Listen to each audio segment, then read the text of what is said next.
It's 8:38. This marks the 22nd year for the National Memorial Day Parade. It represents a moving timeline of American military history.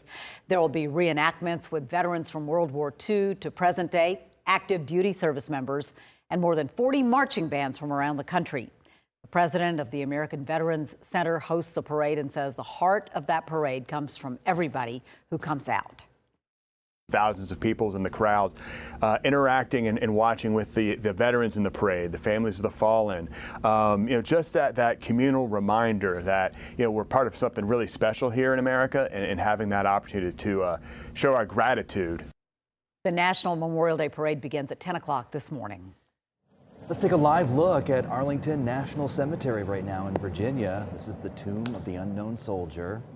Created in 1921, it is the final resting place of many unidentified service members from World War I and later. Soldiers from Fort Myer have guarded that tomb 24/7 since 1937.